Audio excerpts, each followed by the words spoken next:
కూలగొట్టడానికే సర్వశక్తుల ప్రయత్నిస్తాం. కాంగ్రెస్ బీఆర్ఎస్ మాదిగలకు అన్యాయం చేస్తున్నాయి. మాదిగల కాంగ్రెస్ పార్టీలో గాడ్ ఫాదర్ లేరు, అందుకే తాము బీజేపీకి మద్దతు ఇస్తున్నాం. మందకృష్ణ మాదిగ కామెంట్ మీరే. మరి అన్న ఇప్పుడు మరి కాంగ్రెస్లో బిగ్ బాస్ లేరు, మరి బీఆర్ఎస్లో ఎవరు? బీఆర్ఎస్లో ఉండాలి, బీజేపీలో ఎవరు? పోనీ మూడే. ఇక్కడ ఏందంటే ఇక్కడ సమస్య, ఇప్పుడు మన దామోదర్ రాజనరసింహ గారు ఉన్నారు, డిప్యూటీ సీఎం, మాజీ ఉమ్మడి ఆంధ్రప్రదేశ్కు, ఇప్పుడు కూడా మంత్రి. తర్వాత మొన్న వర్గీకరణ మీద రిప్రజెంటేషన్ కూడా తీసుకుపోయాను, మీరంతా ఢిల్లీకి పోతిరుగా, అందరం పోతి. ఇక్కడ నేనేమంటున్నా, మా అన్నను మేమందరం సపోర్ట్ చేసినాం.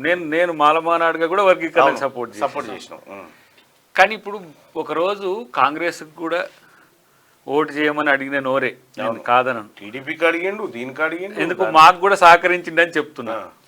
ఇక్కడ బీజేపీ రాజ్యాంగ వ్యతిరేక శక్తిగా మారినప్పుడు, రాజ్యాంగ వ్యతిరేక శక్తి, మనం ఇక దళితులం అంతా ఏంది, రాజ్యాంగాన్ని రక్షించుకుంటేనే మన బతుకులు ఉన్నాయి.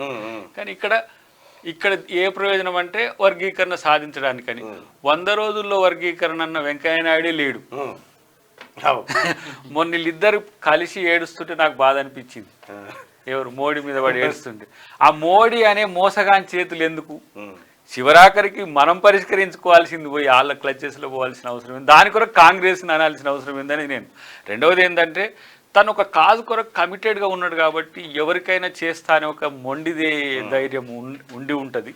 బట్ నేనేమంటున్నానంటే, మోడీ మనల్ని ఏం కాపాడలేడు. మోడీ లక్ష్యమే దళితులం. దాంట్లో వాళ్ళదేంది, మనువుగాక చీల్చినట్టే చీల్చే కుట్ర ఉంటుంది. కాబట్టి మేమందరం కొంత జాగ్రత్తతోనే ఉంటాం. ఆయన అంటే మాకు గౌరవం ఉన్నది, కృష్ణమాది గారు అంటే మాకు గౌరవం లేదు, అందరికి గౌరవం.